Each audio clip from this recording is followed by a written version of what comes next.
Like, it's the thing that it's the magic that he brings, is that the idea of that party, you know?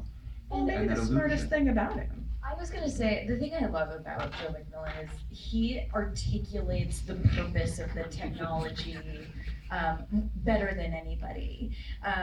We all read the Steve Jobs biography as research when we started the show, and really, I was like, jury's out on whether Steve Jobs, for me, for a long time, I was like, I don't know that I like buy it. He wasn't a programmer. He didn't build anything.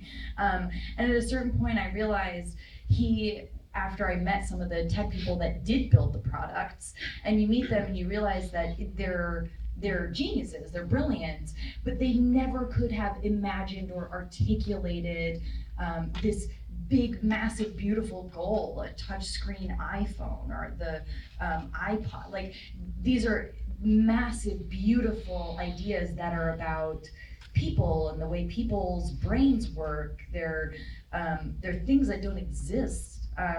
And Joe is the megaphone for those ideas, and he speaks so beautifully about it all the time. And I think that's one of his great talents, and I've learned to really appreciate what that skill means in the world. Right. It's like, in a way, one of the things I think about when I think about Gatsby is that he's like, Joe loves. And when I think about him in the first season, you wouldn't think that guy loves, but that's really what it's all about. It's like, he loves Cameron, so I want to know more about you. He loves Gordon, I want to know more about you. He loves, like, he doesn't Ryan. love that. He doesn't love that John Bosworth. Takes him a while. Yeah. Takes him a while. Well, yeah, I hired some guys to beat him up, but still, he didn't love me for it. He didn't see the value in that. When we met. That was a hate crime. It was indeed. We didn't call them hate crimes back then. We called them have a little fun. Yay!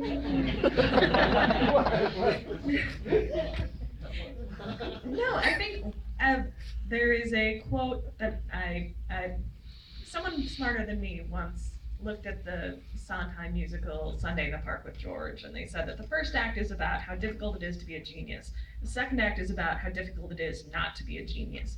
Do you think that Joe has come to terms with the fact that he may or may not be a genius? I think he's come to terms with the fact that he's human, you know, and I think that's what it's become about. Like, the idea of being a genius is, at this point in the story we're telling, like,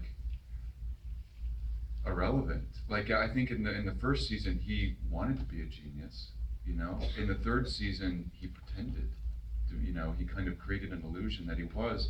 Now he just doesn't want to die alone, you know, and he wants to keep playing, you know. It's like he just wants he wants his friends in the sandbox with him, you know, and however he has to do that, he's going to do it. He's going to create the value that he needs to create to make them want to play with him, you know. And I think what they've done with all the characters since the beginning, they being the writers, has been a really gradual sort of, you know, humanizing of all of them, and sort of, you know, twisting them inside and out for me at times. But then there's a real humanizing that's happening. It's happening in season 4 too. And where it's going to end, we don't know. But Well, something that's so interesting to me about the show is you have a very small core cast, but every interaction